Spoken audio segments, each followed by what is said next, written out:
gosh, dream come true for me. Good evening. Good evening, finally. Hello, Miss Marian. Alright, before anything else, would love to say hi to all of the people watching us right now. Miss Marian? Hello, good evening everyone. Excited na ba kayo? Kung sino mapipili namin? Ang hirap eh, no? Masaya. Magandang gabi po sa inyo. It's just honored to be here. Judge. Well, it is our honor and privilege to see you guys right here in the flesh, diba? I know you guys are busy all the time, got lots of things on your plate. Pero ano ba yung mga ilan sa pinagkakaabalahan nyo ngayon? Ladies first, of course. Super bond. Siyempre, una-una yung pamilya ko dyan. Siyempre, sila yung top priority ko talaga. Then after, ayan, meron akong sinimalaya na ipapalabas this coming August. Can't wait for that one, definitely. At least right now, you got that toy truck out of your hair. I saw that footage coming from Sixto, di ba? Okay, that was a cute moment. And you, sir, I know you have a new sitcom. Well, congratulations also, he just got married. Thank you, and my wife is actually there. Yeah, my super partner. There you go. Okay, thank you. Well, we just started doing our sitcom for the family. I'm finally working with my wife and my 2 kids. And then aside from that, I'm going to start filming this August, September for the Metro Manila Film Festival. And pagkatapos nila, 2019 kami, tapos sila naman, and then ako naman ngayon. Uy, ang daming aabangan talaga, no? Masaya lang. And then it's also time with the family always, of course. And syempre, nagpapapayat para makasali sa Superbad. Uy! May pag-asa pa pala eh. Sabi nila, may nakita ako 52 years old. Kaya, Goma!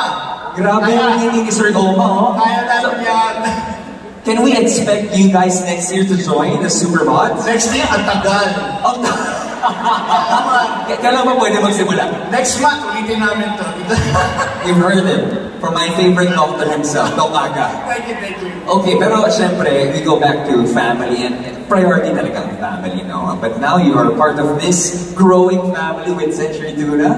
Right now, you've been selected as the judge. Can you take us to that moment? Ano ba yung naging proseso at pakiramdam nung nag-contact kayo or kinontact kayo ng Century Tuna to be the judge for the evening? Well, siguro, ang unang pumasok sa isip ko, alam kong mahihirapan ako. Kasi kanina pa lang, tinignan ko isa-isa, sabi ko nga kay Kuya Aga, paano tayo mamimili? Pwede bang lahat sila panalo na? Kasi ang parang pinaghandaan, nakaka-inspire. Tapos behind that, yung mga kwento sila eh. So yun yung mga gusto ko din malaman kung bakit nila ginawa at bakit sila sumali. Actually, yun ang maganda, presence and essence, the fitness and the fundamentals. Diba? How about these, right? It's the same thing sa akin. Parang, everyone worked hard and I know what it takes really to, parang maging ganyan ka. Katulad sa akin, I'm coming from umabot ako ng 250 pounds and I'm trying to cut back. So it's mahabang proseso. It's tough, it's hard, but it's doable. So I know how it feels. So congratulations to all the Superbuds. Well, definitely. What we're after here is your best you ever. Fight. Tsaka happy lang. Happy lang talaga. Just versions of yourself. And of course, I want to thank Century also for having us on that. Maraming salamat. Thank you. I know the family is here. Maraming salamat for mounting this gargantuan event. Okay, we mentioned the criteria for judging. Presence and essence, di ba? Pero para sa inyo, ano ba personally yung factor para maging isang Superbond? Kasi just looking at you guys are really the definition of Superbond. Last points naman talaga kung paano nilang pinaghandaan yung mga katawan nila, pag-exercise and pagdadiet. Siguro para sa akin, kung paano nila dinala yung sarili na, kung paano sila magbibigay inspirasyon sa ibang tao na gawin yung ginawa nila. Para sa akin, adoration talaga. Ganun talaga. Yun ang nasasabihin ko. Ganun talaga. Yun ang nasasabihin ko, pareho na tayo. It's really hard work for all of them, and pinag-uusapan ko ngayon na sinabi ko kayo na parang kailangan seryosoy na yung pag-judge. So ganito, dahil, everyone worked really hard. Yes. And it'll change your lives also if you win. And even if you don't win, panalo ka na kagad because of how you took care of yourself.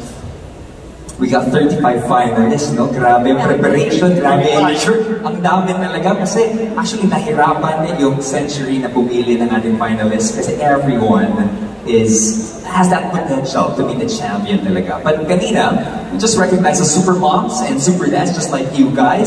Super moms and super parents and super dads. Ano ba yung mensahe niyo or piece of advice sa mga kapwa niyo, mommies and daddies, para ma-balance yung role niyo as parents, syempre, first and foremost, while staying healthy and active? Mahalaga kasi yun eh. Pero syempre, bago ang lahat, alam natin priority yung family. Pero paano mo gagawin extend for your family yan? Dapat sa sarili mo buo ka para mabigay mo 100% para sa family mo. So mahalaga yung pagbabalance mo sa sarili mo, sa pamilya mo, sa mga ginagawa mo. Kasi pag buo ka, lahat ng 100% love, maibibigay mo yun. Oh my gosh, that was a beautiful answer. Thank you so much, candidate number 1. With some swag. And she danced while answering that question. Okay, how about you, Daddy Aga? I think it's really balance, of course, like what Marian said. Family, well, aside from that, also you gotta take care of yourself. Because kung wala ka naman, paano maalagaan ng pamilya mo, mga asawa mo, mga anak mo, if you don't take care of yourself. And I can speak from experience also, during the pandemic when I gained so much weight. It was really hard, it was really tough. And you know, for many years now, we're trying to lose weight, to stay healthy, to keep up with my kids and my wife. And it's been a tough journey. But ang gusto ko lang sabihin sa lahat is never stop. You know, parang sige lang, just fight, just keep on fighting, never surrender. Because there's light at the end of the tunnel always. You gotta look forward and move forward. And we're getting there. Go ba? Diba? Ayun lang. Ito mga edad natin, about 50s. Been there, done that. But always step forward. Move forward. Move forward because you do this for yourself and then everyone around you becomes okay. Oh, thank you so much. And thank you for that quick conversation. Please put your hands together for Miss Moria and Sir Agabula. Maraming salamat. And now, maybe your request.